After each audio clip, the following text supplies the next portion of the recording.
है वही है। रिकॉर्डेड हो रहा है। हम नहीं पाएंगे, बाप रे गिरा देंगे।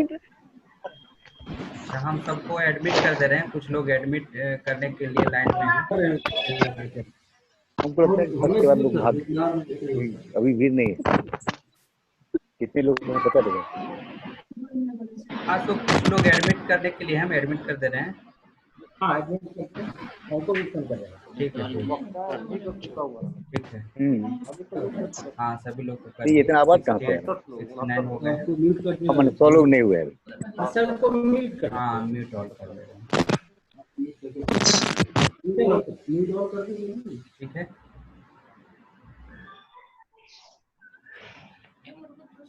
पोस्ट इसको बना दो ऐसे। अब कोई ऑन नहीं करता है ना। अशोक को ये कर दो, पोस्ट बना दो। पोस्ट और भी बना सकते हैं।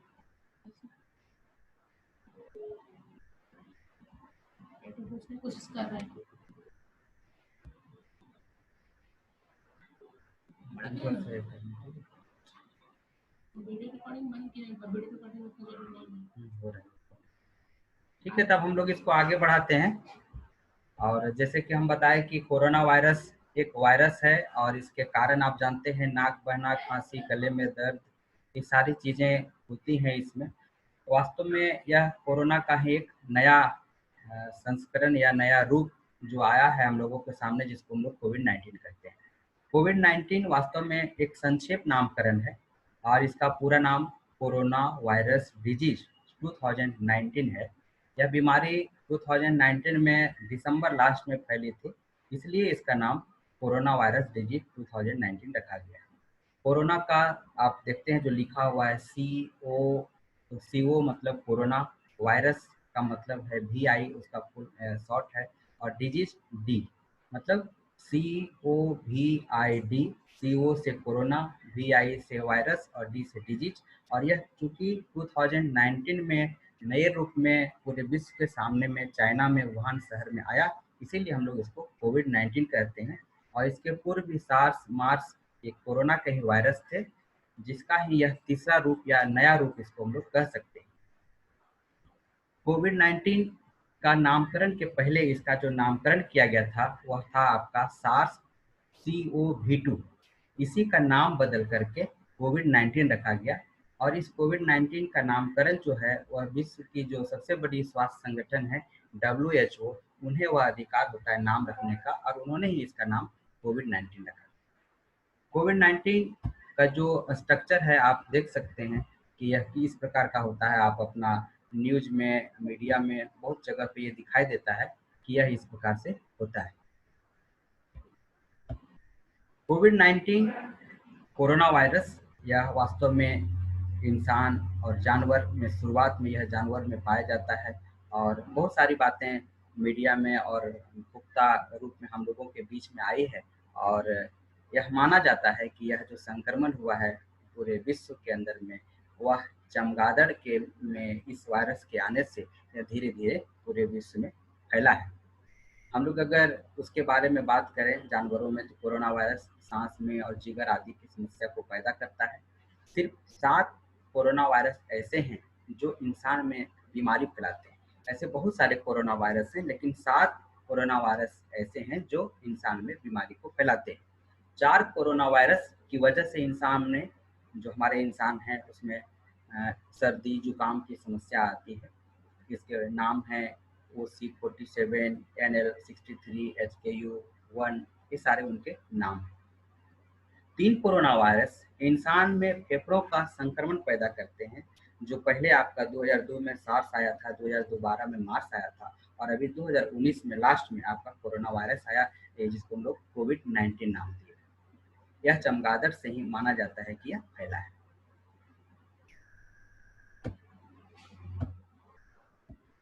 अब हम लोग चर्चा करेंगे कि यह कोरोना वायरस वह